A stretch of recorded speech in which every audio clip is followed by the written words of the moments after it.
What is up, YouTube? It's your boy SmackNPie here. I am back with the consistency. Welcome to part 6 of our Q&A recap series. Hopefully, we're going to finish this as soon as possible. So in this video, we're going to talk about Doug Hauser, Bierce, and so much more. Continuing from the last time when we talked about the lore related to the chapter 5, specifically Malik, and now we're going to continue from that. So this time, the focus is going to be on Doug Hauser and Bierce, specifically the two main points of this first Dark Deception game.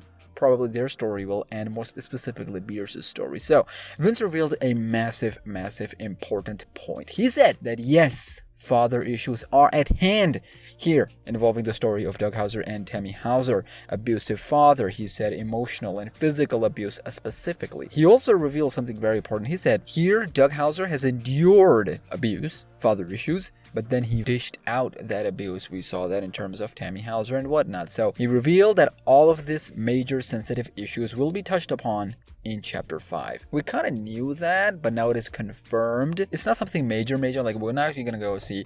Maybe we might actually see, but it's not like we're gonna see Doug Hauser getting slapped up by his father. Maybe. We don't know. It was also revealed that Doug Hauser has not seen any of the Bierce's movie. Why are we talking about this? Because somebody asked, hey, Bierce was a very popular, famous movie actress, so has Doug seen anything? No. He is aware of her. She was old in Doug Hauser's time. So she's one of the most famous stars of her own era. Her time is past. So he knows that she existed in her own time, but no, he has not seen that. It was also revealed that not all nightmares are born from mortal souls. They don't have memory of their previous life. Now, what are we talking about here? Nightmares isn't like these characters, these creatures, right? They're not specifically from the mortal souls, not all of them, which is why they don't have those memories. They don't have those connections. Some might feel like they do. Others, like murder monkeys and whatnot, they don't. Which is why Agatha, in this case, is specific. She's special, and we will learn why. I'm super duper excited for Agatha in chapter 5. There's gonna be a separate video of my take on Agatha and what her ending is going to be and what I feel like Los Tigres should do moving forward. There's a lot of things that it could do if there's ever a TV show or a movie. Vince also revealed that it is intentional, that Agatha, of all the other monsters, she's the only one who has memories of her past, and she touches upon it. She vividly knows and remembers things that has happened in her past and the people who were involved in her past. So we'll learn about that in chapter 5. Now, something very important was revealed during the Q&A, and that was the Dark Deception time period. It is interesting how the time is working in the Dark Deception universe. He said Bierce is around in 1930s. However, Doug Hauser is around in late 80s, early 90s.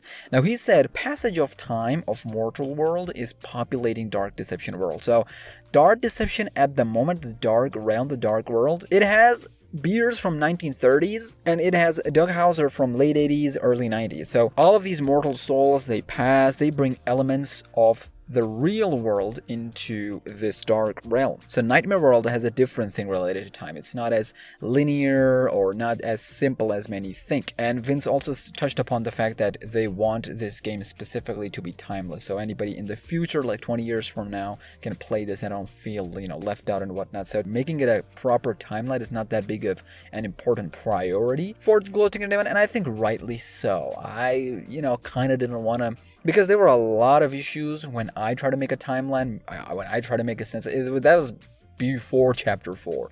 And after chapter 4, it's just like, bro, I'm not even going to try to put a timeline together. Timeline of events, that we can put together, but actual like time, dates and time, heck nah, bro. Then it was revealed, ladies and gentlemen, that no scrap character to be used at the moment. All the scrap characters, they will not be used. They are scrapped for a reason altogether. Maybe refine them and add them to, future game and whatnot. Maybe a different game, not a Dark Deception 2, but like different spin-off game and whatnot. Speaking of which, Detective Evans is non-canon. He is not a canon character. It is just acknowledged. That's it. You might want to expect it's in the Murder Monkeys. It's just a, hinty thingy for folks, who've been here, who know Dark Deception lore from before. A tribute. Now, Vince revealed that there are plans for Detective Evans that are actually in progress, that are actually in works, but they're still non-canon. So he will get acknowledged, but he's not a protagonist in Dark Deception 2. In the main canon universe of Dark Deception, he is not a thing. Spin-off, non-thingy. Maybe. It was also revealed that the stages of hell, 9 circles of hell, that was not the influence, even though it looked like it. However, 7 deadly sins were the influence. It kind of makes sense. We should have seen that. We are a little bit dumb doo-doo. It's a modern take. not a religious take, but a modern take on that. So like clowns, trolling and bullying that expands to other type of sins. So not just sins, stuff that impact the monsters, how they're bored, and negativity as a whole. So we'll learn more about this in chapter 5. We're getting a little bit, sophisticated and sensitive stuff. Then it was also revealed that maybe just like the rap videos that we got for chapter 4, maybe we get that for chapter 5, but if that happens, it will be inside the game for a specific part. What could that be? I think we all know it will definitely be for Darkstar. Like who else?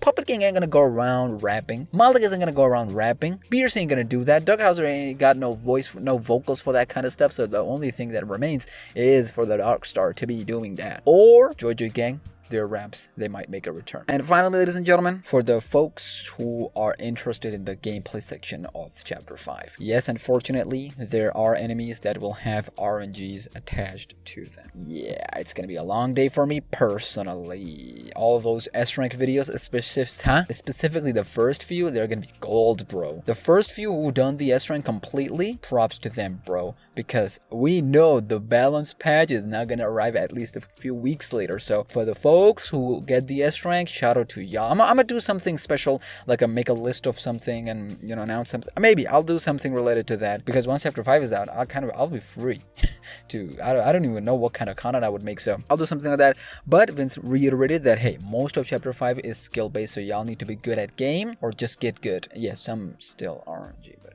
anyways, I'll see you tomorrow for our part 7, which will be about, of course, the gameplay, enhanced graphics and whatnot. And then after that, the final part will be the most important part, and that is the sequel. We got so much information on sequel. Y'all don't want to miss it. The future of the art looks bright, hopefully, for the channel. So see you there.